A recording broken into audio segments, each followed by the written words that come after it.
Hello, and welcome to Taking Liberties.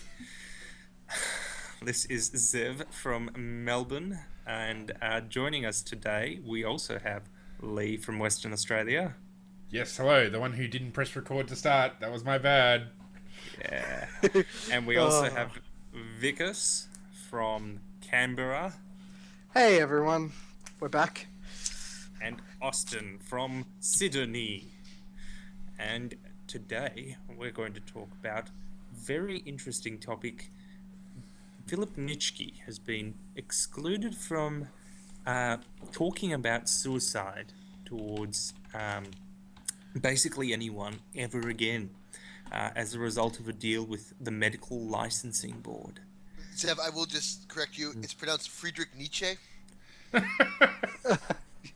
Thank you, Yeah. Austin. No problem. That's why you had me on That's the a show. different person altogether. That's a famous philosopher. Phillip Nitschke. That would be impressive, though, if the medical board he's dead. resurrected Nietzsche, then banned him from practicing medicine. I'd be impressed by that. Nietzsche's I, dead. I, I wasn't see I wasn't actually gonna say anything about that, but like, thanks Austin for just getting in there. I was just like, anyway, go on. So Keep going, Philip- Zev. Yes. So essentially, what's happened is that he and the Medical Licensing Board have come to a settlement. And according to that settlement, he is not allowed to talk about suicide or euthanasia to anyone ever again. And in exchange, he is permitted to continue practicing medicine. Now, Philip Nitschke apparently hasn't practiced medicine for quite some time anyway. And as he tells it, it was just to basically ensure that he didn't have to pay the other side's legal costs if he ever lost. So as he tells it, it was more of a surrender than anything else, than a real settlement. so And his wife is going to take over running his organization called Exit. Anyway, that's the story. It was on The Age. so from my perspective, It was on the age. it's on the age. Yeah, That's yeah. Yeah, it's hey, at least they got some media coverage. So my entire thing about this is, the AMA is effectively a private organization, right? They're a private members club. They can do whatever they want. If they're saying you will not do this as a part of, Sorry, just before we keep going, let's Yeah. clarify. It's not the AMA, it's the Australian Medical Association. This is the Medical Board of Medical Australia. Licensing Board. Oh, Yeah, so okay. this is I thought it was this the yeah, AMA. because the AMA is voluntary. I've actually looked up in the past because I was curious. My hunch is that the Medical Board of Australia is a legislated body. It'd be a bit like It the is. bar, or like there's a number of organisations that are actually occupational licensing Yeah, boards the bar so- mandated so- by is legislation. also Okay, voluntary, okay, by so- the way, but so- never mind. yeah. Yeah. Yeah, so in this case, it just comes down to occupational licensing for me, and I'm sitting there going, like, really, the problem is effectively these guys can stop you from, performing your occupation. I personally, I think that's entirely between you and your insurer, right? Effectively, your skills as a practitioner in some field, and your ability to cover indemnity for your accidents is between you and whoever is insuring you for that activity. I don't believe the state has any role in it, and I think that leads to really bad outcomes like this, where someone's effectively freedom of speech is being threatened with their livelihood. And realistically, I don't see what the need for it is. I mean, he's not actually going out there and performing euthanasias anymore. Well, yeah, I mean, some of the conditions on the ABC website lists some of the conditions, like he can't sell or provide tests to check the purity of Nimbutal, which is one of the drugs that he encouraged people to buy. No advice or information on Nimbutal. He can't publish or be involved in the book that he's been involved in. It's not just So they're he quite can't draconian. speak. There's actually Yeah. restrictions on his practice, and it's a bit broader than just he can't advocate euthanasia. So it's quite. Again, like I said, it's quite draconian here, and this it's is also really- obviously punitive, not preventative. Because Yeah. the moment anyone types into Google assisted suicide Australia, this story is going to come up, and they're going to see, oh, Nimbutal. Well, let me just Google that, and they're going to Yeah. get all the information that they could have gotten from him. So this is absolutely going to Streisand affect the whole thing. I mean, it is purely a punitive thing that they don't like that he was talking about these things, and now they're going to punish him personally because he was talking about these things. Yeah, I think effectively, I that's what think that one thing that it's important not to overlook, and I'm sorry for adjusting the camera there.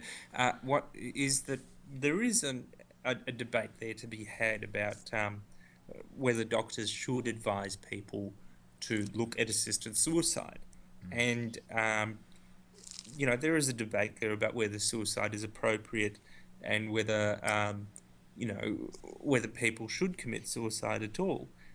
And it's a perfectly legitimate debate to have.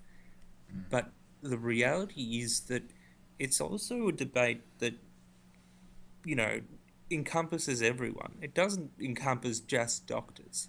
And as long as people are aware that this is a person who is open to that in the course of his medical practice, then there's really nothing wrong with allowing him to practice otherwise. I mean, he's not going to tell someone with a cut knee, I think it's time for you to go.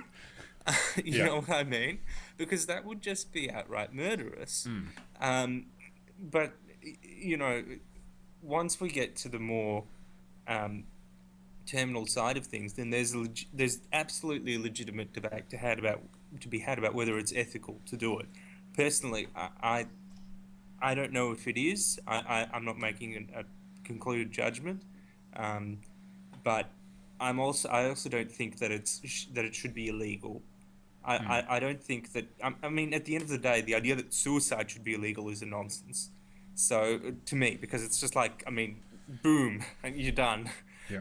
Let's arrest the corpse. I mean, I think it should be illegal and the punishment should be capital. Exactly. That's my point. Yeah. I mean, one of the other things about this, another aspect of this is, like, the number of doctors out there who believe in euthanasia is not one, and that one is Phillip Nitschke and no one else. Like, there's other doctors out there who think that euthanasia is a reasonable position to have, whether it is or not is irrelevant, but they believe that is the case, and their patients are going to come to them, and the instigating sort of event for this particular outcome was that Dr. Nitschke had spoken with a 45-year-old man last year. Like, he admitted in an interview that he'd spoken to a guy who then took his life with using some of the techniques that Nitschke has sort of advocated. And essentially what this is going to, the impact this is going to have on just the wider medical profession is saying, if you talk to your patient about something that they are genuinely interested in knowing about, and they're interested in knowing your professional medical opinion, you can't speak to them lest your medical license is taken away from them. And I think that's the much more... I mean, it's bad for Phillip Nitschke that this has happened to him, but it's worse that essentially there should be a conversation ongoing about an honest discussion about euthanasia and its role and whether it's moral or whether it's not, and people should be upfront. And heck, even, I mean, Colin Barnett, the Premier of WA, when he talks about this issue, he says... He admits that it happens on the sly, you know, that there will be patients who, you know, the doctor slips them a bit too much painkiller in the middle of the night and they pass away peacefully. So even politicians acknowledge that this is a reality, and the medical board has come along and say, well, now you cannot talk about it or we're going to kick you out of your job. And I think that's the worst thing, because it's gagging genuinely open debate about a serious issue. So effectively, this is... Sorry, go on. Just one point I would make. If you wanted to set up the Hippocratic Doctors Society... whose counsel is first do no harm and who oppose euthanasia and assisted suicide. And supposing for a moment that Dr. Nitschke were a member of that society and the society expelled him as a member and he remained free to practice medicine, fine. But this is not the case. This is someone being legally prevented, forcibly prevented from practicing medicine. Anyway, I'll stop and allow Vickers to go on. Yeah, so effectively this is the doctor's version of don't ask, don't tell. Yeah. Right? In the sense that basically doctors do this, right? But you're saying, we won't ask you whether you're doing it or not. Please don't tell us. And I think that that's the wrong approach to take, because as we saw the experience with the military, driving this as an issue underground sort of brings attention to it more, and even though it just means the data on it, or like whether it's being carried out properly. So I'm coming at this from a transparency angle. I'm saying from a transparency perspective, it doesn't give the Medical Board of Australia the outcome that they're hoping for, which is quite frankly. And you might question, indeed, yes, and you might question whether that would have unintended and quite dire consequences. I mean, you might question whether, for example, some doctors might be a little too keen to euthanize patients, and perhaps they're crossing the boundaries, and perhaps some of them might be even doing it for kicks. Now, I'm not saying that it is happening. I'm saying that left unsupervised and left in a way that's not open and transparent, those kinds of dangers, as in any black market, will become apparent. So. And I mean, I guess the importance of having open debate about this is that this is going to be a bigger issue as time goes on. You know, if you go back 100 years, lots of people died at an early age because that was just the way of the world. You know, and all the reasons why that is. We're now living in an age where people are going to live for a very long time, where cancer and debilitating, all manner of debilitating long-term. Thank you, Austin, for the Futurama reference. Go on. This is not a reference. I just want to have my head frozen when I die. I'm into Chirana. Thanks. Okay. All right, go on. This space deserves to be preserved. Look, I intend to live forever, and so far so good. Yeah, sure. Dying is the last thing the track record for me is pretty great. Yeah, I mean, it's one of these things where, you know, issues of quality of life, not just length of life, are going to become a bigger thing, because essentially medicine can keep our bodies alive a lot longer than necessarily they can actually function properly. So dementia and, you know, MS and all those sorts of things, they're all issues that are going to continue to be a relevant thing. This is something we need to talk about and need to continue to talk about. So, yeah, I guess it's kind of a bad time to be trying to ban this sort of discussion. Well, I think ultimately we should be pushing as libertarians for voluntary euthanasia legalization. I think that is a consistent position, that we should allow not just the discussion of this, but the actual carrying out of this. Oh, absolutely. So there are some particularly pro-life libertarians that, and I know I'm talking. Pro-life. I just said I wanted to freeze my head. Yeah, and I realize it's probably a misappropriation of that term, but there are people who tend to lean more towards the conservative side, and they do tend to believe that this kind of policy is, because there's this entire notion of the sanctity of human life. And I bet they wouldn't even support me freezing my head. Yeah, and I would agree with you. I think it's misaligned, but at the same time, I don't completely toss away their objection. I just think that what they're not getting at is the concept that having the discussion on the topic, hell, even acknowledging that it happens, takes a step in the direction of controlling it, right? Maybe not, banning not in it the way, right? yeah. Well, not, okay.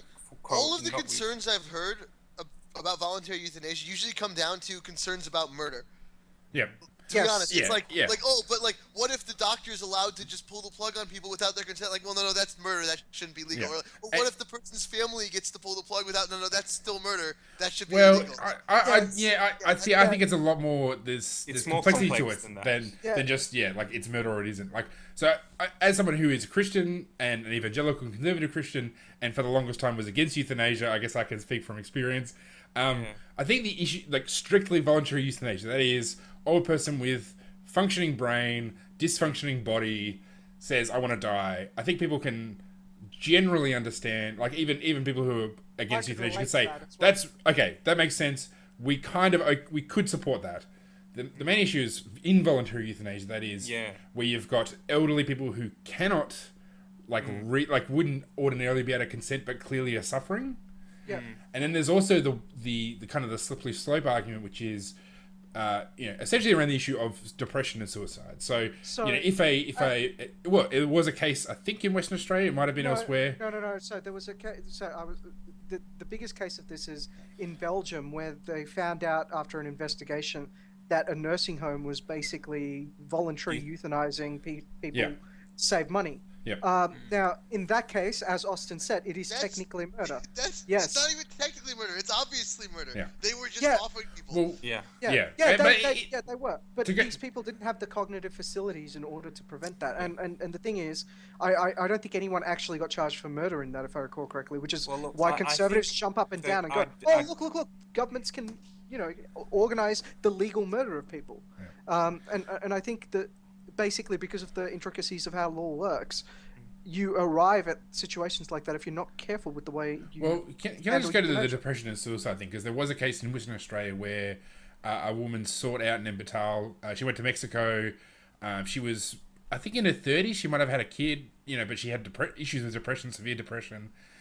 She ended up she took the drug, but it didn't kill her. It left her severely injured in Mexico and, in great suffering and all this sort of, there's all sorts of complexity to it. But, I mean, I think that is a real issue that people who support voluntary euthanasia should talk about, because technically it's voluntary. If a person in their own disturbed mind wants to end their life, should they be able to go to a doctor and get their help to end their life? Now, that might be right. The alternative is trying to go to Mexico, fucking up your own dosage, and being in extreme misery. I don't know that that's a better outcome. But yeah, I might agree with you in that regard. But it's just to say that it's a serious thing to talk about. It's not just. It is. We've got voluntary euthanasia, then we've got a bunch of peripheral things that don't matter that much. Yep. Yeah. And pausing for a minute, I know that there's a free speech element to this subject. There's also a free speech element to a related subject that I wanted to raise, and that was Germaine Greer, and how she was recently disinvited from attending a university lecture, basically because she's expressed the view that people who are transgender, and one particular person in particular, aren't really changing gender. People who have sex change operations aren't really changing from one sex to another. So, okay, I actually want to. So the actual story has nothing to do with recent. So the comments that were made were apparently way in the past or something like that, and they've been dredged back up again, basically by this basically by the student. Well, and then she's commented on them. Yeah, and then she's basically said that she's had these views for a while, and she admits to them, and she says, "I'm sorry, that's the way it is. It's not what she talks about. This is the important thing. She wasn't going to talk about this issue." Yeah, she wasn't going to talk about it at all. This was something that the LGBTI brought up. Sorry, the LGBTI on campus brought up. Now, so the interesting thing about this is her view isn't that uncommon amongst second-wave feminists. Second-wave feminists regard basically transgender people as basically they stick to the mental health definition for it, which is that gender dysphoria is a form of mental illness. And yes, you can get gender reassignment surgery as a way of coping with that. But biologically, you were still born a man, therefore you're a man, and you can never really relate to the struggles of women. I disagree with that opinion, but I completely disagree with that opinion, but it's not entirely like she just came up with it and it's prejudicial or something. It is the way a group of people, particularly relating to identity politics, have thought for a long time. And it's ironic because the LGBTI also plays the identity politics games. And to me, it's interesting because there's these two groups of people who basically play identity politics all day, clashing with each other. Having a fight over identity. And I don't, like I said, I definitely don't side with Germaine Greer on this. But her opinions, they're not entirely off the mark. Yeah, so I mean, I think that kind of, well, there's sort of two or three related issues. So in the US and the UK, you've got a situation where universities are banning speakers because of pressure from students. So that's a strictly, that's not Germaine Greer, but this is all it's all part of one big goings on at the moment. So you've got that situation, which is clearly free speech or not, depending on whether they're a private university or not, which is, the state ones, clearly it's a free speech breach. And in the case of the US, when they do that, then particularly the freedom in education, It's fire. That's fire, yeah. Anyway, they'll often sue on First Amendment grounds. So you've got that. Then you've got Germaine Greer, which is essentially, it's a student group that's invited her, and then a student group that's disinvited her, which really is a thing of, well, they're free to do what they want. They are a private, they're a private group within the university. But then that gets into the third thing, which I think is what the heart of it is, which is really about tolerance. So there is strictly a free speech thing, but I think the second situation is really a free speech thing. Well, but the government, I mean, it's not. It is and it isn't. Yeah, so it isn't. I'll make this point, and I think Brendan O'Neill says it quite nicely, and he's saying Brendan O'Neill's point on this kind of thing is basically, even if we allow people to forbid people from expressing their views on our property or at our invitation, we're still shutting them down. We're still shutting down debate. Yeah. In effect. Now, and if enough people do that on enough property, then you've shut down debate. Yeah, sure. And call it, it's censorship from below as opposed to censorship from above. Well, see, I mean, it's effectively no. It's basically a mob mentality, right? Basically, they drum up as much outrage as they can, taking some statement that they can find, and basically try and silence someone. It is, in effect, it is a type of sanitization of opinions in a closed space, and effectively, it hasn't quite happened yet, but over time, the effect of this will be to, like, stop universities having any debates. Sure. And you'll just have. Well, I think that might be carrying it a bit too far, because maybe it won't happen. Maybe that won't happen. But I'd go on. No, the logical consequence of this, if you stifle anything that is not, so if you stifle anything until everybody is only having relatively non-offensive opinions, then you essentially arrive at what's happening in Parliament. Just two sides narrowly disagreeing on, I'd actually say that that's already happening, because if you look at some of the policies that universities are responding with to pressure from progressive leftists, they come in with policies that essentially result in no debates, no disagreement. Everything's going to be sanitized, and Vickers is having some sort of stroke. But I mean, I think that's where it comes. Sorry, I was like the difference. The difference is, I say, like, so tolerance. I think it's an issue of tolerance. That is, like, I don't think it's bad for student groups to disinvite people who say ugly things. Like, I think that's an inherent right to. That's the right response to people saying stupid shit. I don't think this was, I don't think this was a thought crime, so to speak. Yeah, I commit thought crimes all the time. Yes. We know Vickers. This is, in the scheme of things, I mean, this is, it wasn't the worst of all opinions to hold, was it? I mean, I think that but having said that, but we're not the group that is affected by that. This is not a political free speech issue. This is not a private property issue. I think we can all agree that what happened, the student group had every right to invite the speaker and to disinvite the speaker. What this is symptomatic of and what this is concerning of is not actually what I would call an isolated libertarian issue. It's a rational discourse issue. It's enlightenment ideal issue. It's far bigger than just like libertarianism. It's the fact that we as a Western culture have always, or at least in the last few hundred years, we have engaged in debate, engaged in open debate, and the whole Voltaire thing of I hate what you say, but I'll defend to the death your right to say it. Like that is what the ideal of free speech means, and there's so few people now who would even, let alone fight to the death, who would even speak out in favor of unpleasant speech. Yeah. So and this is fascinating because Germaine Greer actually made the case for unpleasant and offensive speech in the course of this debate. I mean, she said, look, I'm an old woman. I get offended all the time. I get over it. We should all hear unpleasant truths sometimes. And if you look at the vitriol that's been leveled against her, it's not just we disagree with her and she shouldn't be allowed to talk. It's calling her really horrible things and saying really horrible things about ironic, isn't her. it? Offensive. It's not even ironic. It's not about respectful debate even. It's if it ever was, it no longer is. It's about only targeting abuse and only targeting negative speech towards people who it's okay to victimize. Yeah. It's defining a class of victims based on their ideas, and then it's free for all against them. Yeah. And that is a far scarier thing than just over sanitization of debate.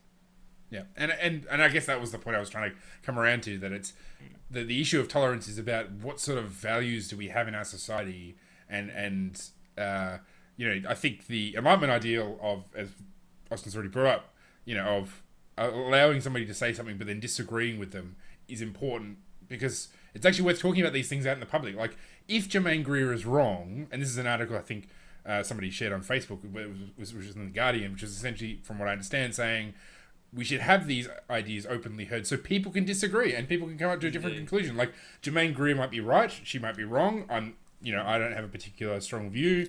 A lot of my progressive, my transgender friends, I got transgender friends, they would strongly disagree.